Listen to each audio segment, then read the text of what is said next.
All right. My name is Commander Matt Clark, M-A-T-T-C-L-A-R-K. I'm the commander of the Denver Police Department's Major Crimes Division. Appreciate you coming out today and giving us an opportunity to provide an update on the 3 recent police officer-involved shootings. There's a lot of information to go through. I'll take my time. We'll go through each incident. We'll give you a rundown of what occurred. We'll walk through some slides from either body camera or surveillance camera or crime scene photographs, just to put perspective and context to what we're talking about. And then I'll answer any questions that I can to the degree that I'm able to. And we'll move on to the next one. That's our plan today. So the first incident occurred on Wednesday, July 13th, 2022 at about 10:30 p.m. In the 4900 block of Washington Street in North Denver. So this briefing on this incident and all of these incidents is intended to be a preliminary briefing based upon the information that we've learned to this point. We've interviewed numerous witnesses. We've interviewed the officers involved in each incident, and we're analyzing evidence that was collected at the scene. So the investigation is still in the early stages, and there may be questions that I'm not able to answer, either because we don't know or I can't disclose at this point, but I'll do my best to answer those as we go through. So this first incident occurred Wednesday, July 13th at about 10:30. At that time, Denver police officers were called to the area of 8th Avenue and Federal Boulevard near the flea market on a report of individuals who arrived in a vehicle, got out of the vehicle, and were holding handguns. This was concerning to the caller, and they called 911.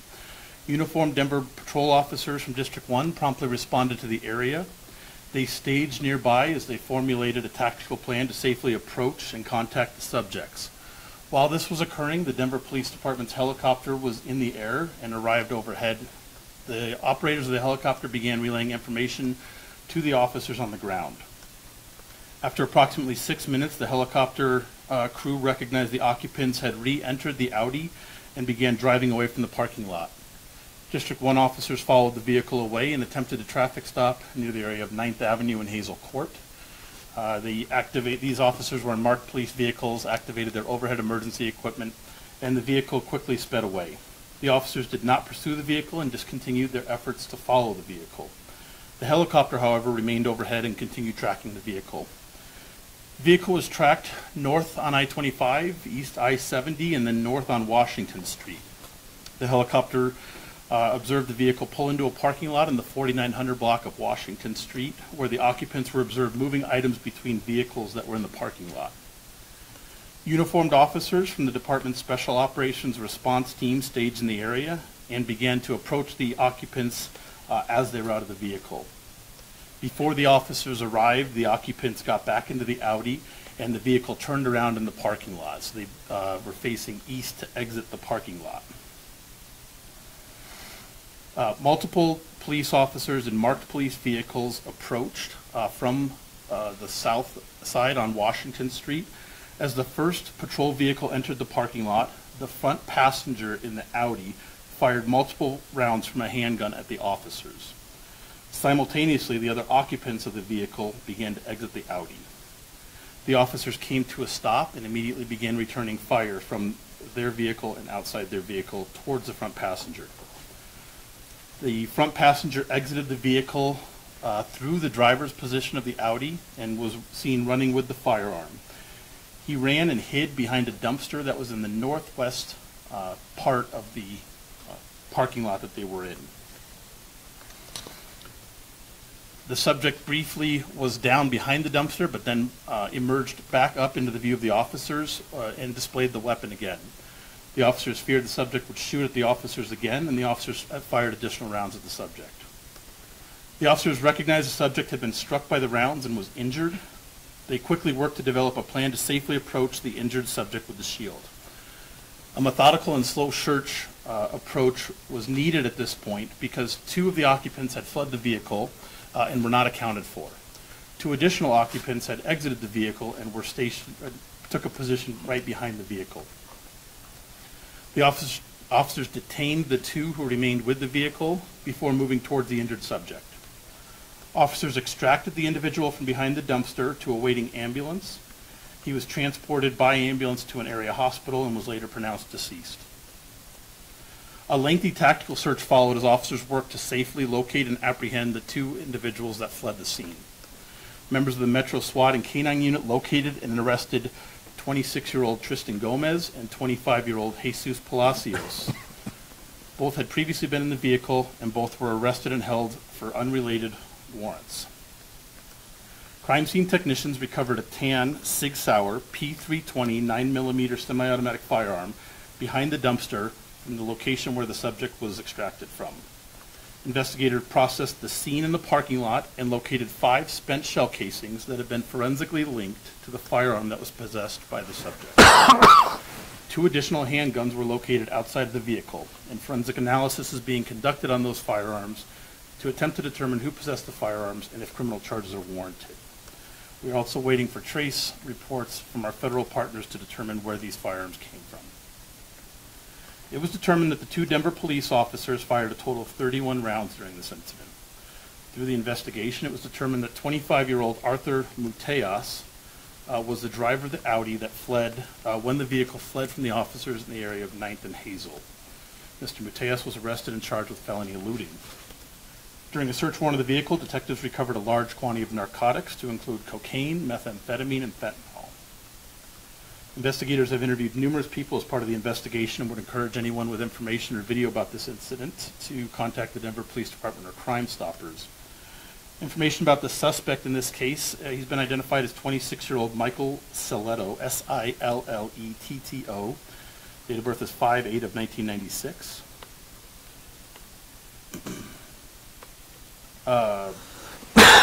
Based upon the forensic analysis that's been conducted linking the shell casings to the firearm that was located by Mr. Silletto, investigators are confident that he is the individual that fired upon officers when they pulled into the parking lot. The officers who responded to the incident were equipped with body-worn cameras. All officers were wearing Denver police uniforms and driving marked police vehicles. The officers who discharged their weapons are both assigned to the Special Operations Response Team. One has been with the department for 8 years, the other for 5 years, and neither officer has been involved in a prior police shooting incident. The investigation of this critical incident is conducted by a multi-agency investigative team made up of members of the Colorado Bureau of Investigations, Colorado State Patrol, Denver Police Department's Homicide Unit, and the Denver District Attorney's Office. The Office of the Independent Monitor is a civilian oversight entity that monitors these investigations as well. Before I take questions, I just want to show some brief slides to put context to this incident. This first slide is taken from our police helicopter using a FLIR camera system. What you see is the subject vehicle in the parking lot facing eastbound. It was previously in this position here, and then it did a U-turn. The officers, all 3 of these are marked Denver police vehicles that are on Washington. The first officer is a 2-officer assignment. The 2 officers that fired were in the same vehicle together. They approached into the parking lot. The next slide shows the vehicle, or the police vehicle, coming into the lot, and then you see a what's captured as a muzzle flash. The first round is fired from the vehicle by that front passenger. The police vehicle is still in motion, continuing to move forward, and a second round has been fired. You'll also notice that the back doors of the vehicle are now open, and the subjects are running from the vehicle at this point. If we go to the ground level, surveillance video captured the subject in the parking lot. This shows the headlights of the police vehicle that's coming into the parking lot. The front passenger window of the Audi is down. The subject appears to have a firearm that's pointed out the window in the direction of the responding officers. A muzzle flash. Police vehicle just is still in motion, approaching, and a second muzzle flash.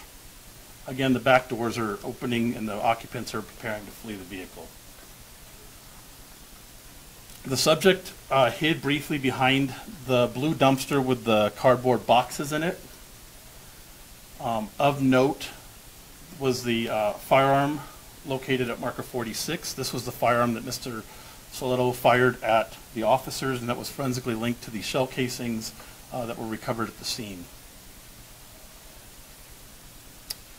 I can answer any questions about this incident before we move on.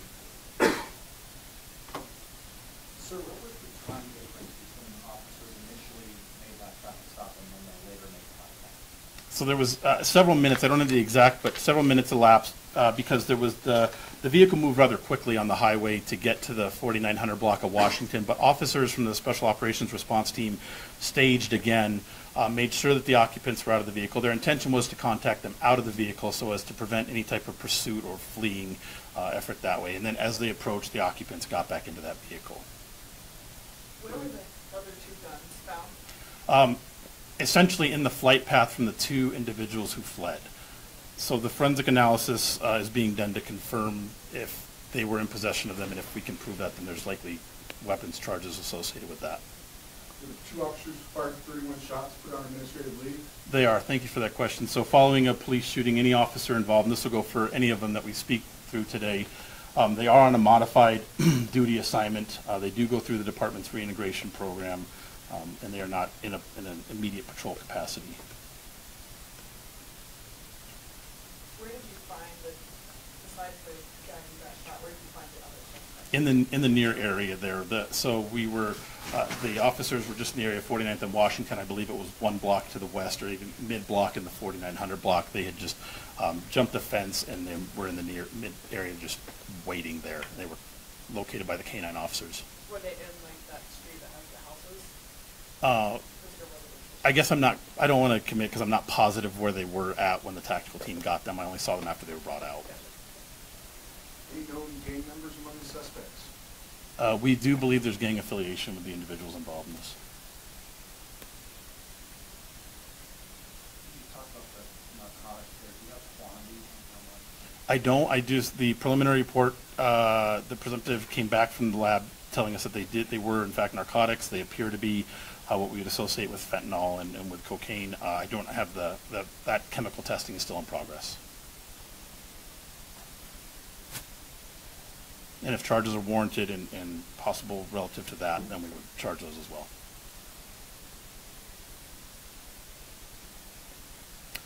Okay, I'll move on to the next incident.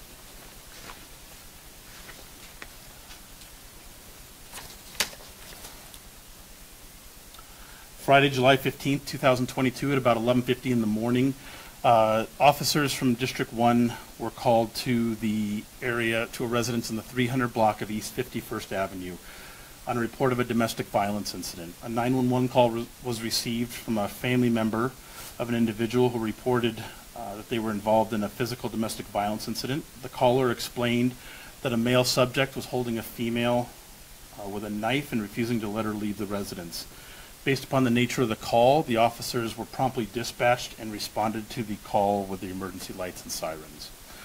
Arriving officers went to the front entrance and could clearly hear a female screaming for help inside the residence. Officers found the front door to be locked. They believed the female needed immediate assistance, and they quickly began efforts to force entry into the residence. When the officers were able to open the door, they immediately observed the male who was on a staircase. A staircase goes downstairs from that main level to a attached garage. So the male was on a staircase holding the female. He had his arm around the female, had a knife to her throat, and was using her as a human shield. She was between the officers and his position on the staircase. The officers recognized the victim appeared to be bleeding from her neck and chest area. Officers initially remained in the threshold of the door where they could clearly see the victim and the subject. Over the next 6.5 minutes, the officers actively worked to de-escalate the situation and gain the subject's compliance so they could render medical aid to the victim and safely take the subject into custody. Despite their significant effort to talk the subject down, it became clear he was not going to comply. Officers believed the victim was beginning to lose consciousness due to her blood loss and feared she would not survive if she didn't receive immediate medical attention. The officers entered the residence and continued to give clear direction to the subject, which was ignored. Recognizing that the female was severely injured from the knife wounds caused by the subject and fearing she would die if she did not receive immediate medical care, one Denver police officer fired one round from an urban rifle, striking the subject. The officer was able to get close enough to the subject on the side of the staircase to fire a round in a manner that only struck the subject. The female was immediately freed and attended to by officers. She was taken from the residence to a waiting ambulance where she was rushed to the hospital. I'm happy to report that the female victim has been released from the hospital. That was done yesterday, and she continues to recover from her significant injuries and the trauma that she sustained during the incident. The male subject, who was later identified as 33-year-old Chaz Gallegos, his birth date is 6/7 of 1989, was pronounced deceased at the scene. Through the investigation, it was confirmed the Denver police officer fired one round from an urban rifle. Investigators recovered a 3.5-inch knife at the bottom of the staircase near where the subject landed. At the hospital, the victim was found to have multiple stab wounds to her neck, hands, and arms that were caused by the subject. The officers who responded to this incident were equipped with body-worn cameras. All officers were wearing Denver police uniforms. The officer who discharged his weapon is a uniformed officer assigned to the Patrol District 1, and he's been with the department for 6 years with no prior police shooting incidents. That officer is currently on a modified duty assignment. Again, we've interviewed multiple people in relation to this incident. If there's additional people who have not been interviewed or information about this case, please contact the Denver Police Department or Crime Stoppers. Before I move on, I think it's important to highlight the significant work done by the officers in this case who responded to the incident. They were intent on peacefully resolving the volatile situation and desperately worked to gain compliance from Mr. Gallegos so they could render aid to the victim. They utilized de-escalation techniques and were prepared with less than lethal force options should they have been available. Unfortunately, Mr. Gallegos refused to comply and continued to put the victim's life in jeopardy, and the officer's actions likely saved her life. I'd like to show just 2 brief slides, and as Doug mentioned earlier, the next slide is graphic, so plan accordingly. This is, the officers have made entry into the residence now. They are looking down the stairwell that connects to the attached single-bay garage. You'll notice they saw significant blood on the stairwell. It's not depicted in this, but there's also blood on the railing, on the walls. The victim is in front of the subject in this picture. The officers are on the right side. The officer with the urban rifle went down the stairwell side there on that main level and was able to get a position between the spindles to take a clear shot to neutralize the subject. Investigators recovered a 3.5-inch folding knife. This was the weapon we believe was used to inflict the injuries upon the victim. Can you answer any questions you may have about this incident? So when you talked about the 6.5 minutes that tried to de-escalate the situation, what kind of things were officers doing? I saw, watching the body camera, it was impressive. They did everything they could to try and connect with the individual, to get him to calm down, to recognize that it didn't have to end this way, to be mindful of the injuries to the victim. They were begging him to let her go so that they could provide medical assistance. Was he making suicidal statements? No, he didn't make suicidal statements. Were there prior 911 domestic violence calls to this address? I'm not sure on that. I'd have to double check that before I answer that. Who called for help? A relative of the female. In the house? That individual was not in the house, but a relative of the female called on behalf of the female who was in the house. Were there kids in the house? Initially there was, but not at the time when, we don't believe there were when the injuries were inflicted or when the officers were present. They do have a child. Did the suspect continue to stab the victim after the officers entered? I'm not certain that he inflicted additional injuries or not. I'm not clear on that. I don't believe that there was any active knife-type assault on the victim while the officers were present interacting.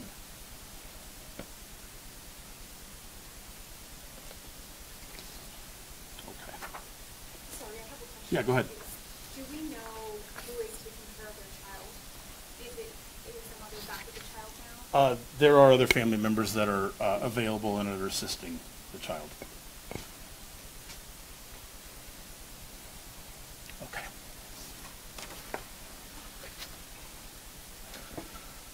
All right. On Sunday, July 17, 2022, at about 1:35 in the morning, in the 2000 block of Larimer Street, we had a police shooting, and I'd like to describe and walk through that incident. I'll provide as much detail as I know and answer the questions that I can at this point. So, uniformed officers from District 6 were in the area doing directed patrol in the lower downtown area to monitor the bar out crowd.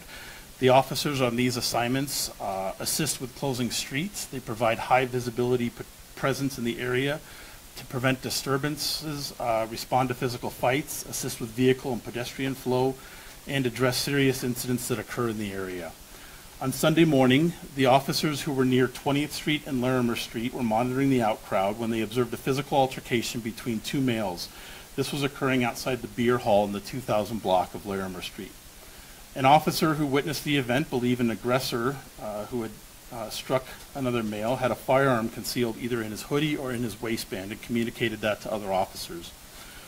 Officers flashed their flashlights and announced their presence as Denver police officers in an effort to stop the physical altercation that was occurring. The primary subject, the aggressor in the case, briefly walked towards 20th Street, but upon seeing the officers in his path, he turned around and walked northbound on Larimer Street. I'm referring to northbound as outbound, just to be clear. I know the streets are funky, but this would be outbound towards 21st Street. This put him walking through a crowd of people who were gathered in front of a food vendor that was parked directly outside of the beer hall. The officers did not walk through the crowd intentionally, but instead went into the street and paralleled the suspect on the other side of the food truck. The subject emerged onto Larimer Street from behind the food vendor's truck, and he was between a food vendor's truck and a parked vehicle when he came out onto Larimer Street. The uniformed officers contacted the subject in the street, giving him verbal direction to stop. And it was at this point that the subject was clearly away from the crowd. He was in the street, and the street is closed at this point due to the out crowd, so there's no vehicle traffic that would be in jeopardy there either. When they confronted him, the subject immediately began backing away from the officers, and he moved himself back onto the sidewalk. He disregarded their commands to stop and to comply, and went back onto the sidewalk there. The officers attempted to maintain visual of the suspect from the street, recognizing that at the same time that he was back on the sidewalk, he was now feverishly trying to remove something from his hoodie jacket pocket, the front jacket pocket, with his left hand.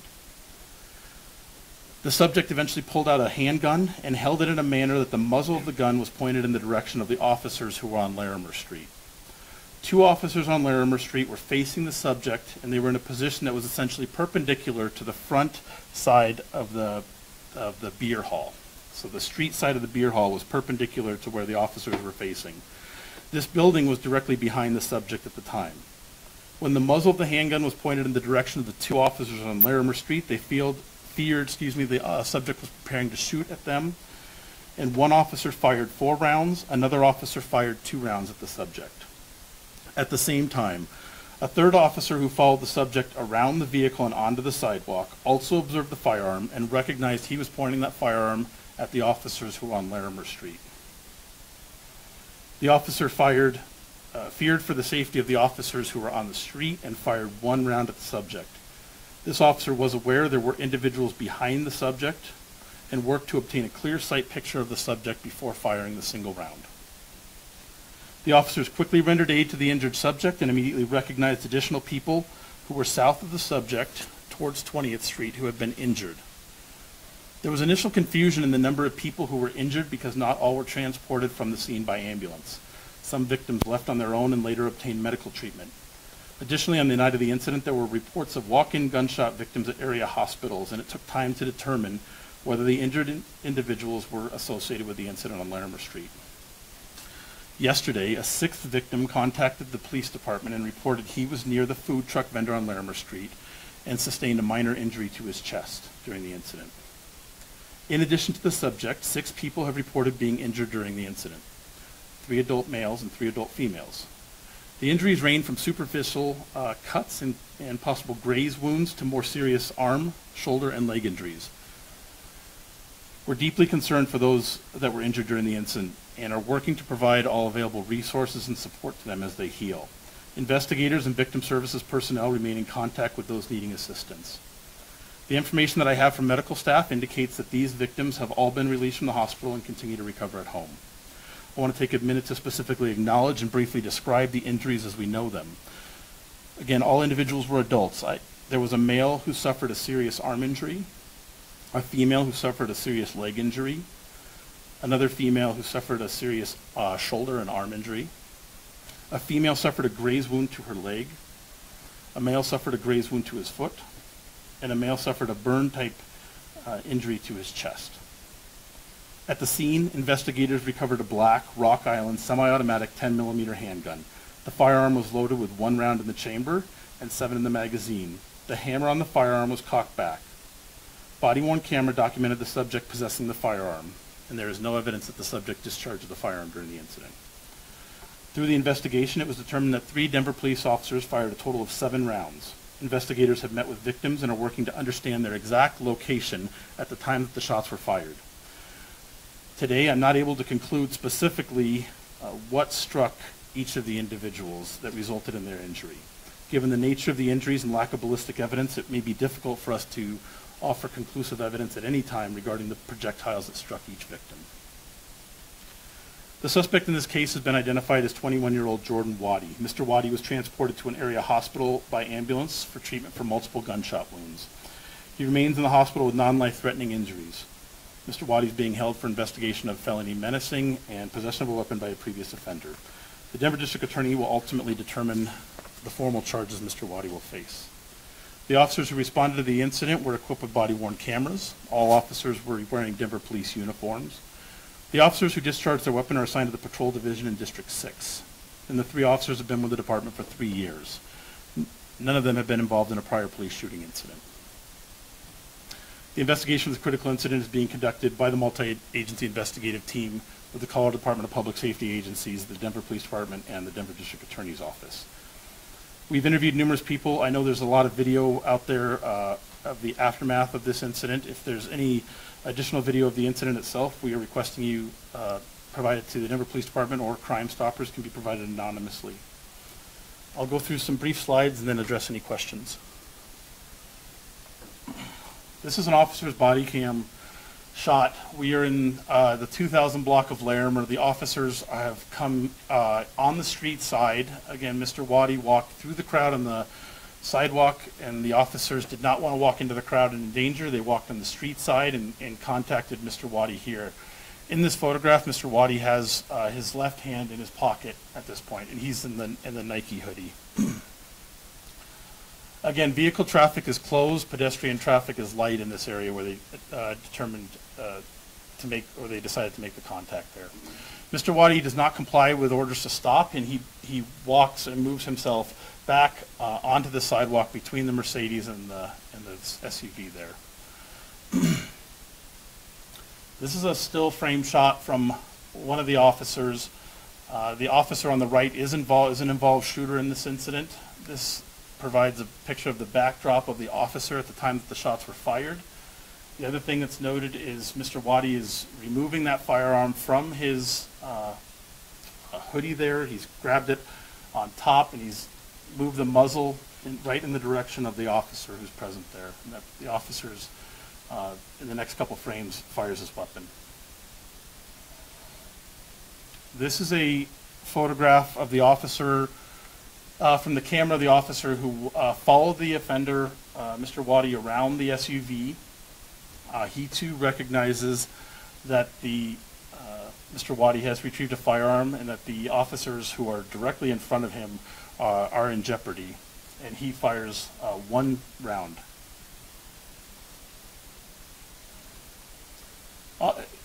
As I described, we recovered a 10mm handgun. This handgun was the firearm that was possessed by Mr. Waddy during the incident. It was a loaded and appears to be a functioning firearm. Can answer any questions you may have. Can you say how many of the bystander victims definitively had a gunshot wound? That's something we're working towards. I can't say specifically. There are through and through injuries, so we don't have ballistic evidence to compare. It's possible that one of the rounds that hit another object sent debris or something into motion and struck somebody too and caused an injury. How many through and through injuries? I'm aware of one specifically on one of the female victims, and I'm not clear. I haven't had a chance to review the medical reports from Mr. Waddy to see if he has any through and through injuries. Commander, there's been a lot of concern and questions from the community about officers firing at this time, and the number of people that were on the sidewalk and the number of people who got hurt. What kind of training do police officers have, and did they have to shoot at that time and injure those other people? Well, certainly they didn't go in with the intention of injuring other people. They were trying to mitigate the threat, did the best they could initially to contact the subject in the street at a safe location. Mr. Waddy moved back and then began grabbing the firearm, and the officers were in and wanted to mitigate that as quickly as possible so nobody else got injured. The training is specific to be aware of your target and beyond. The officers are accountable for the rounds that they fire, certainly. And that's a huge part of the training. So they were working, you saw the two officers in the backdrop that they had as they fired to, it would have been the backdrop of the beer hall. The other officer recognized that there were people beyond the subject, which was concerning, and he took specific attention to make sure he had a clear sight picture of the subject when he discharged a single round, attempting to prevent injury or the other officers from being injured. Commander, based upon... Just a quick thought, sorry. Go ahead. Why didn't they try to engage him and stop him when he was in the middle of the street and perhaps clear of the crowd? Why didn't they stop him at that point? Well, and they did try to stop him. They tried to contact him, and then he did not comply with their orders. And there was nobody, the officers didn't go through the crowd. There was nobody on the sidewalk to force him back onto the street, so he had clear path back onto the sidewalk. He certainly could have gone the other direction and fled, but he chose to stay in that area, pull a firearm out directly in front of the police officers. Commander, based upon what you know, you talked about 7 shots, 3 officers. Were all 7 shots justified? Every officer articulated a specific threat that he was responding to, either a first person or a third person defense. The 2 officers were specifically defending their own life. They felt that they were in peril and that the subject could have fired upon them. The officer on the sidewalk observed the subject pointing the muzzle of the firearm at the 2 officers on Larimer and fired in their defense. Did officers warn the people around what was going on, or? They did not. They did not have time to make notification of their intention to shoot, to attempt to clear the area any further. It happened very quickly. This happened, he goes around the back of that vehicle onto the sidewalk there, and the shooting incident occurs in 2 seconds. He goes around, and 2 seconds later the shooting is done. Can you tell me the time code of the initial contact with the suspect and how long did it take for the officers to fire? I'm probably going to have to give you follow-up on that offline. So, why show the stills when it's not the full body camera video? Sure. We're trying to put context to it. There's certainly been a couple narratives surrounding this incident. The one is that the subject wasn't armed, and that's not the case. The other that the officers indiscriminately fired into a crowd, and the officers were mindful of the crowd, and 2 officers had a backdrop which was nowhere near the crowd. The body-worn camera will be released. It's part of the investigation. The district attorney will complete their review of it, and then the department will release the body camera. When did the full body camera have the full contact? At this point, we're at a point where we're putting context to it and offering to answer some of the questions and the statements based on what I'm telling right now. So again, the cameras will be released at some point. And you said the 2 officers who were facing the beer hall, were the suspects, was there anything behind them there? Was this the image from that? Correct. So you were saying there's no one behind them, they had no fear of people behind the suspect? The officers were pretty clear that they had a clear shot and that the backdrop was the brick pillar or the interior of the beer hall, which had been cleared out because the bar push had already occurred. Did that third officer strike the suspect with that 1 round? I don't know, and I'm not sure I'll be able to ever tell you because he's obviously the victim that individual is still in the hospital.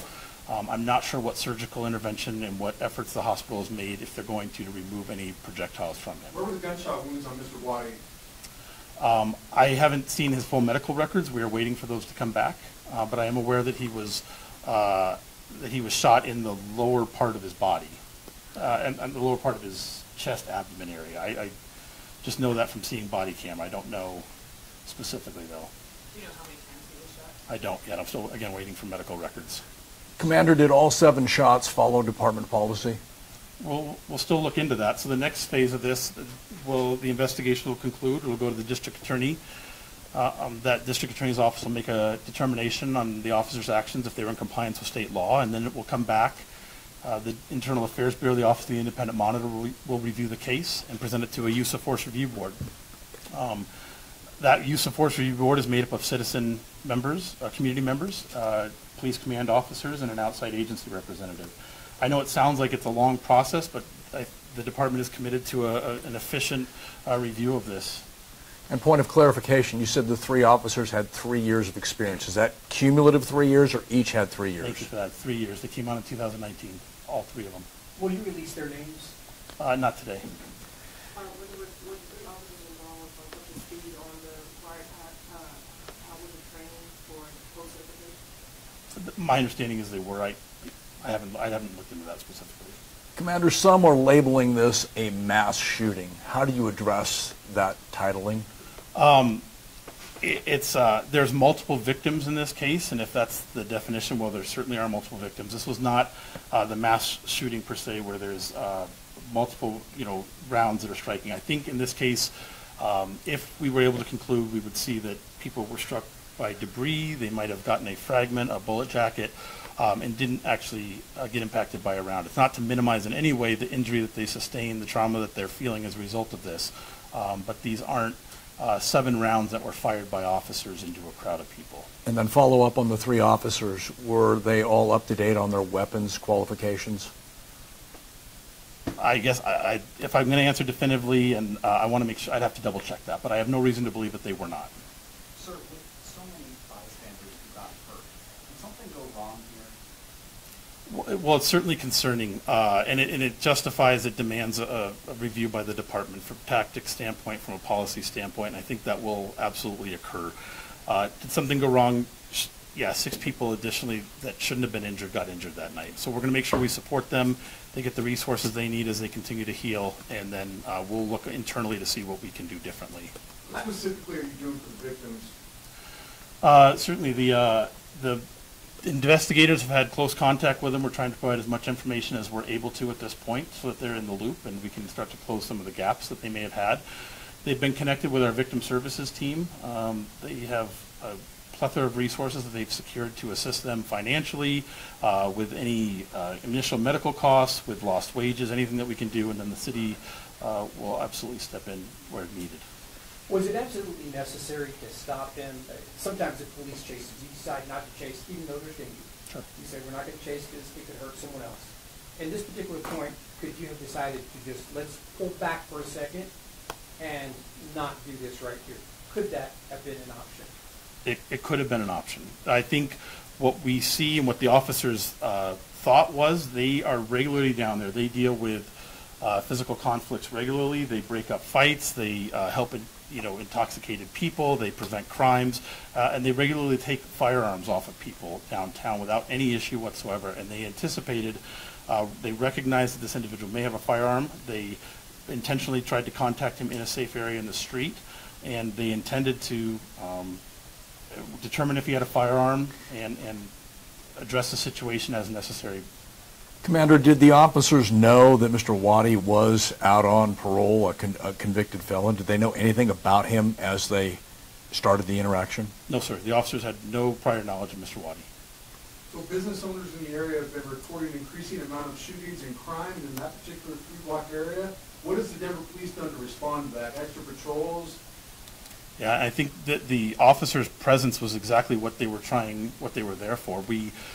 There's a dedicated directed patrol, a high visibility presence of uniformed patrol officers from across the city that come down and help to ensure that people have a safe environment to enjoy while they're downtown. So that's the response, is to have these officers there. We close streets intentionally in the area to limit traffic, to prevent accidents and drunk driving issues from occurring there. And then these officers respond when they see, just to the last question, when they see incidents or people with firearms, they attempt to address it to make sure it's a safe environment. Sort of follow-up question, I'm sorry. The business owners have complained about response time when they've called for police help when it's not closing time. Can you address that? It's certainly busy, and I know that officers are working diligently, doing the best they can. They are called to call. You listen to the police radio, and it's busy downtown. I know they're getting to these. They prioritize and triage those calls as quickly as possible. Who was the gun registered to? Don't know yet. I'm waiting on a trace report. Sir, the 3 people who had serious injuries, this may be a point of clarification. Were they shot? I'm not sure, and I'm not sure I'll be able to conclude if they were shot. I mean, we certainly have significant injuries, so it would seem like some sort of larger projectile hit him than a jacket. But again, that's just anecdotal. It's not. I don't have any ballistics to compare back to. What else could it be? Certainly, some debris could have been put into motion by a round striking an object. So, for And example, the round hitting the brick pillar, the wrought iron fence, creating shrapnel that put that into motion. Is there evidence of rounds hitting the brick pillar and water fence? Yes. And for some folks, as you mentioned earlier, you may never know what caused all of these injuries. Folks who aren't familiar with forensics, explain why you might not know. Sure. So, well, first of all, some of the injured individuals did not require surgical intervention that would have that the hospital would have taken any evidence out, whether it's part of a bullet, a jacket, a case, anything that would have been associated that we would have the ability to conduct ballistic forensic testing on. And then if they were hit by something that wasn't a bullet, and we don't have that, I have really no way of determining that or identifying what that object was.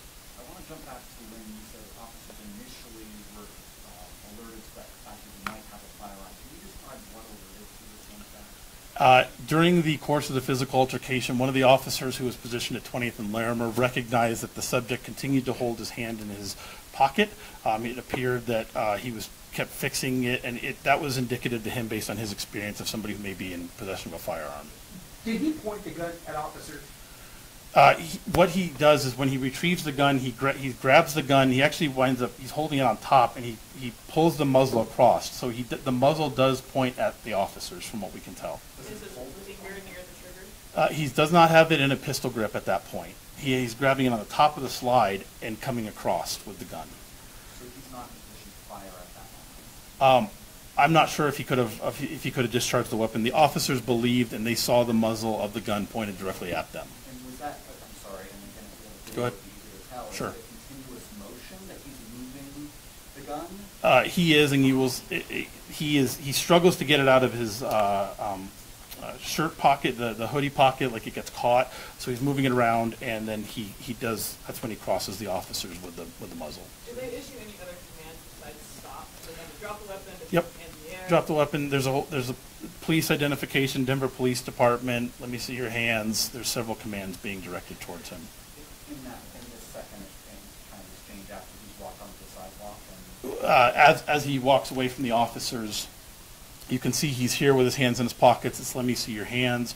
He walks backwards, and there's continued commands at him very quickly as he's walking back. So he goes out of some of the officers' view behind that SUV, and then you have the officers. This is the front side of that SUV that he just walked behind, and then that's when he presents himself with the firearm. So he's walking in that other slide. They see him and he walks backwards. He turns around and walks between those two cars, and then he turns and faces the officers here and presents that firearm. Who are you guys waiting to interview that you can't release the body camera right now? I believe we've interviewed everybody. We will release the body camera as soon as the district attorney is able to review the evidence in the case and make a determination. Commander, recognizing it was a split-second decision, sitting here now 3 days later, could this have been handled better? I think the officers did everything they could at the time.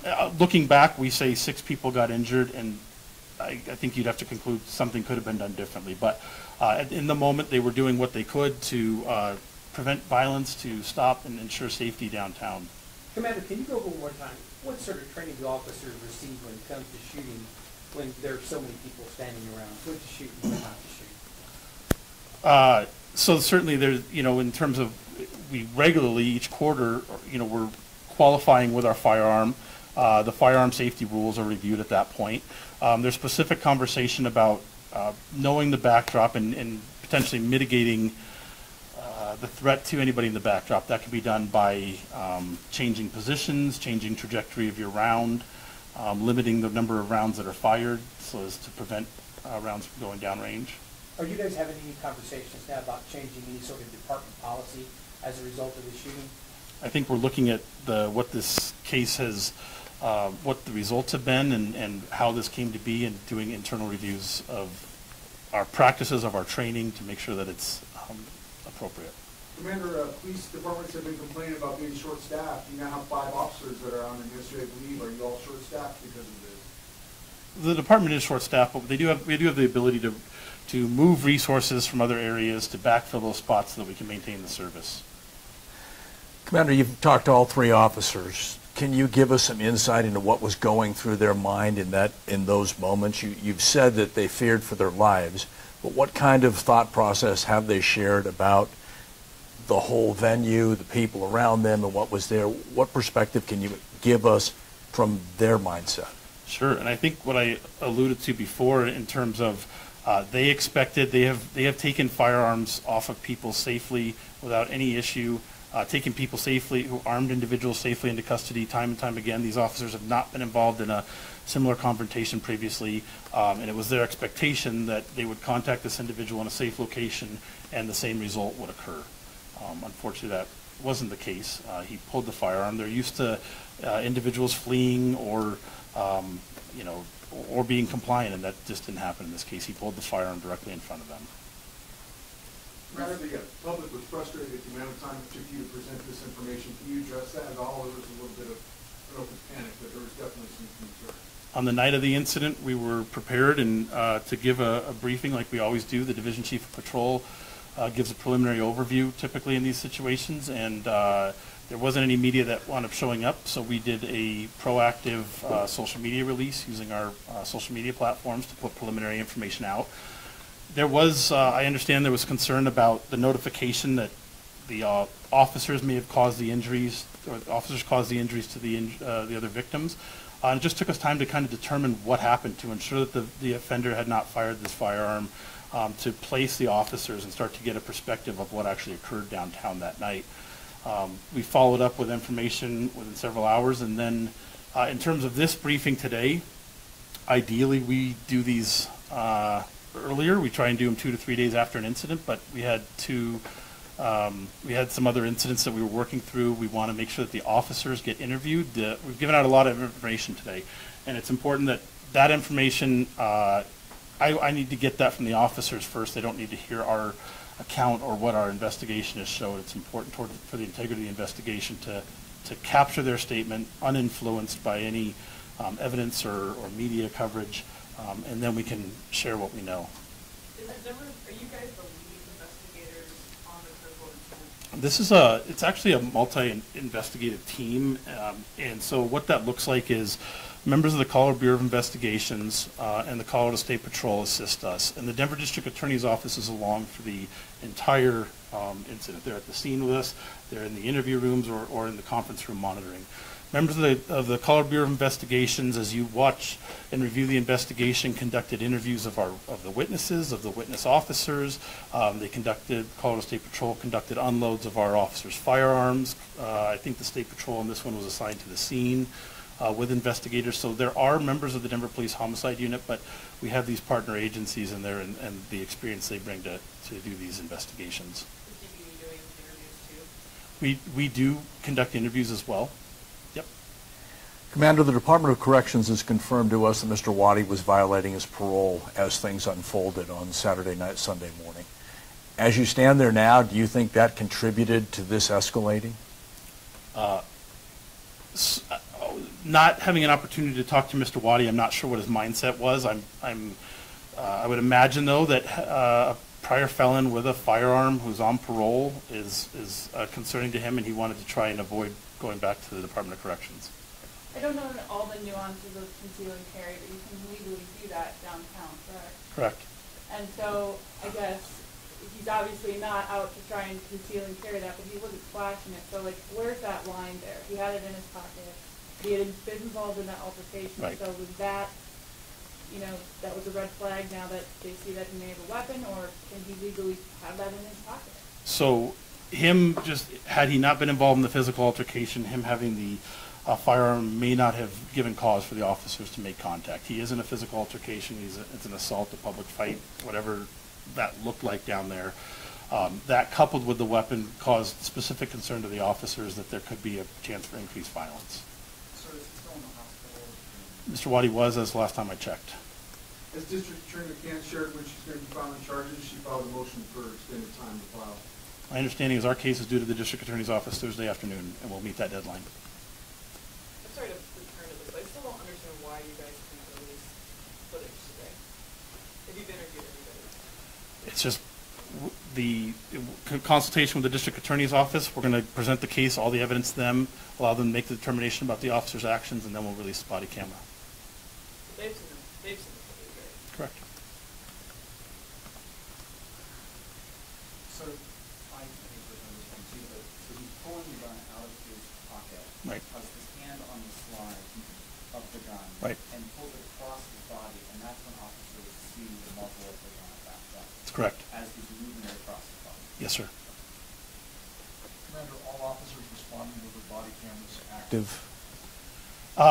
Their body cameras captured the interaction. Now, the two officers that were present have activated immediately post-incident, but our cameras have a 30-second video buffer that captured the video of the incident, and there are other officers present who were fully active, which captured the audio. Was that a failure by the officers or in violation of policy by not having their body cameras on?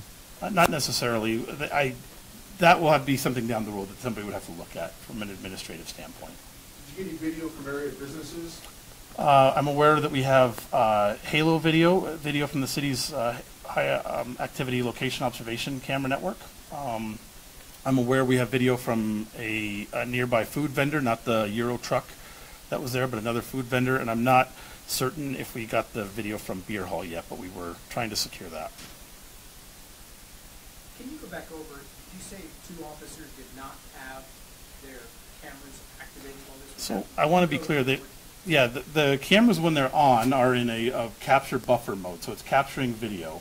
And then they have to double tap it, and that turns on, that starts the capture, it pulls that buffer, and then it starts recording the audio. So the cameras were turned on, and they activated and were recording audio immediately after the shots were fired, so it captured the video of the incident as that buffer is intended to do. Did it capture the entire video of the incident, the initial, fight and the approach that happened? I'm not aware if I don't believe I have body camera video of the physical altercation that occurred that preceded the interaction with the officers. So it captured the actual shooting, but it didn't necessarily capture the officers following him down the street as he was leaving behind. Well, so the video buffer does show the officers walking, and just to be clear, they're not following him, they're paralleling him because he's on the sidewalk in the crowd and they're in the street.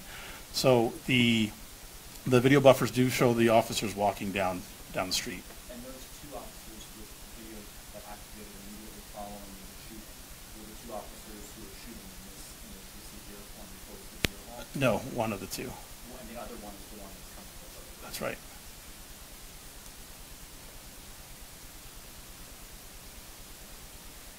You guys are releasing this early. Yeah, I'm going to give those to the media relations team, and they'll get them out to you. Commander, did you say the status of these three Officers, administrative leave, are they working desk or they're just So completely? it's administrative leave. They'll go into our department's reintegration program, and they're not in a line patrol assignment right now. Will anything change about how officers patrol as crowds leave the bars downtown over the weekends?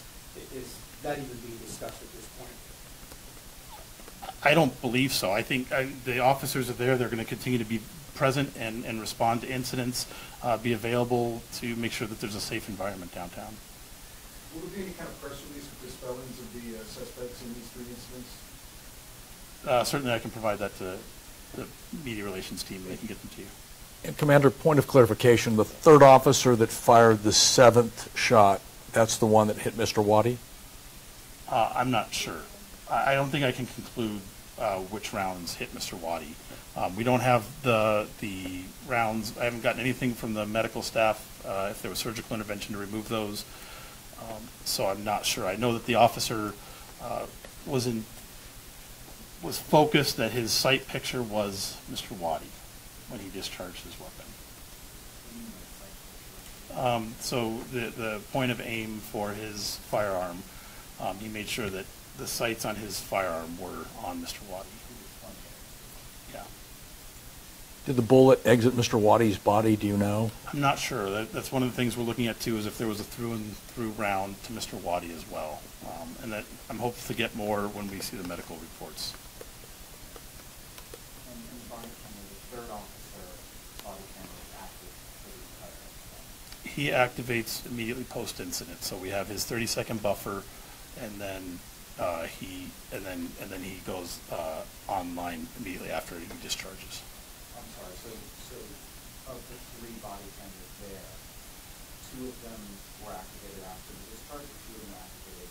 How many understand when they were activated? There was multiple officers there that have body worn. If I'm speaking specifically of the officers that discharged their weapon, 2 of them activated immediately post-shooting. So it was shots fired, they reached down, activated, so it captured their 30-second buffer. We have all of the interaction. That's where we have these, and like for instance, that 30-second buffer gives us this. The officer is not fired immediately at this point yet. In the next couple frames he will.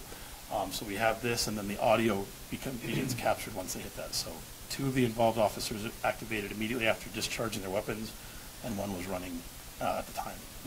What does policy say when officers are supposed to have their cameras operating? I mean, there's specific. If they're the officers should have their cameras recording when they're confronting an armed individual. That is policy. And they can manually activate that, is that right? Correct. I think if you could circle back to the slide where the officers were approaching Mr. Waddy in the street. I think someone asked earlier about maybe the elapsed time that we're talking about. Oh, okay. Here. From about this point where they're attempting to make initial contact, the time shots are fired, how many seconds would you estimate? So, unfortunately, I don't have a timestamp on this. He's going to go immediately back, probably 1 second, and then, as I recall, it's 2 seconds when he gets around the front of the SUV, pulls the firearm, and is shot by the officers. So maybe 3 seconds at this point. It's pretty quick that he goes back and moves and pulls that firearm. So less than 5 seconds. I believe so, yeah. That's an estimate. Chief Payson, do you want to get in front of the microphone and offer your perspective on what you now know regarding this shooting?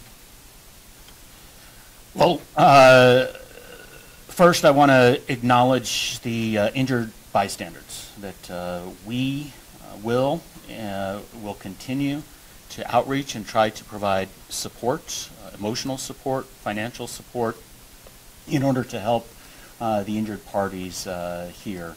That continues. Secondly, in each one of these incidents, an individual was responsible for the incident. We're responsible for our response, and we will thoroughly review our response in all 3 of these cases. We consider ourselves a learning organization, and we will continue to try to improve. Our focus on each one of these is to keep our community safe. And taking an illegal gun, we have to be very specific on this, taking an illegal gun off the streets is inherently dangerous. We have recovered dozens of illegal guns in this area in an effort to curb the increase in gun violence in one of our hotspots. Lower downtown is one of our hotspots.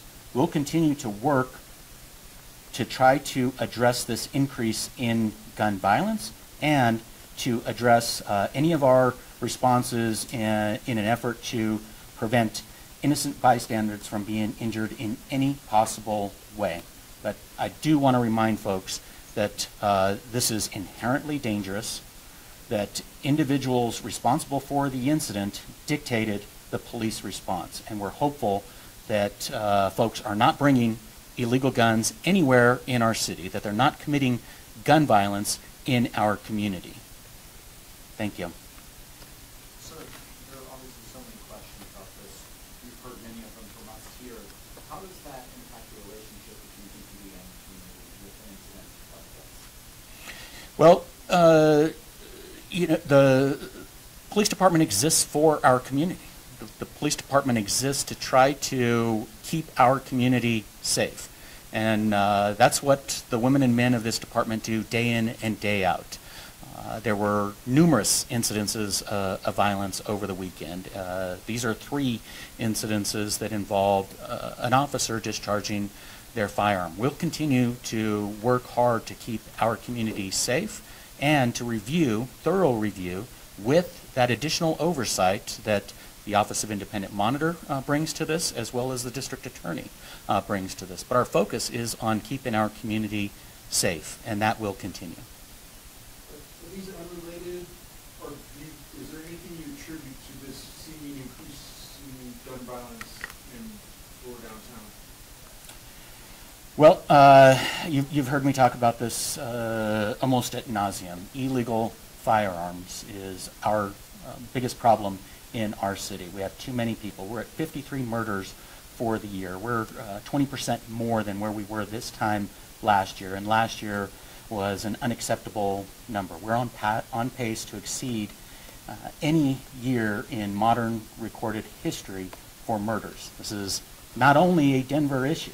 We have cities across the metro area that are experiencing the same increase. You have cities across the state that are seeing these increases, and these illegal firearms in the hands of individuals demonstrating a propensity towards violence is not acceptable. And we as a community, not just as a police department, we as a community have to stand up and say that's not allowed here, that we have to keep our people safe from all forms of violence. And we stand with our community to try to do that. We recognize, and we certainly are concerned, our focus, our efforts will be on the injured bystanders in this situation. We want to support them all the way through their recovery, as well as take that deep dive that includes those other independent teams to see if there are policy violations. We will hold folks accountable. If there are training